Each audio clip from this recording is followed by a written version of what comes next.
Мен жөнөкөй сүйлөшкөндө мындай кофе ичип отуруп тамашалашып жеңил сүйлөшкөнгө шарт болсо, мен такай кээде атайлап курчутуп мындай тамашалайм да. Силер дейм тиги энеталар ой жүгүртүүсүнө керектүү нерсе же болбосо балдарына керектүү мектепти жаңылышып, менин оюмча жаңылышып тандап атканда мен аларга айтам. Силер кызыксыңар, силер көчүгүңөрдү урматтайсыңар. Көчүгүңөрдү урматтайсыңар. А бирок өз балам үчүн деген балаңардын келечегин жакшылап тандап, терең ойлонуп, билгенден алыс болуп жүрөсүңөр окшойт деп. Анткени көчүгүңөргө кайсы машинени тандадыңар десем, баары тең эле Mercedes, Toyota, анан Америкадан келген машиналар азыр да.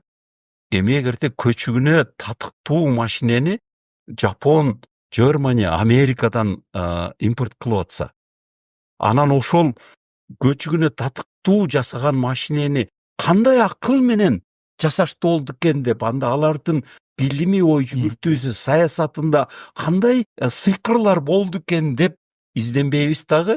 Анан жок, көчүбүзгө керектүү же болбосо макул колубузга деле мындай кызыгуубузга баягы күнүмдүк турмушта азыр телефонсуз эч ким жүрбөйт да. Мунун баары тең ошол же Америка же Түштүк Корея иши кылып курсабызга, ойногонубузга, анан көчүгүбүзгө керектүү нерселердин баардыгы батыштын продукту да. Аны жыргап алат экенбиз дагы.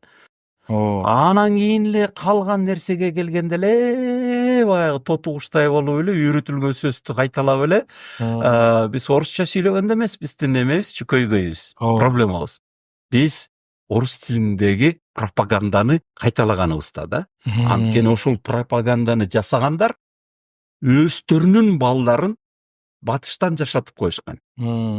Алардын неберелери батыштардын паспорттарын алып алып, батышка журулушуп кеткен. Ошолордун тилинде сүйлөйт, ошолордун илими менен анан кийин келип алып туруп бизди кайра башкаргысы келет да. А биз болсо алардын гана сөзүнөн чыкпайбыз. Ооба, түшүнүктүү агай.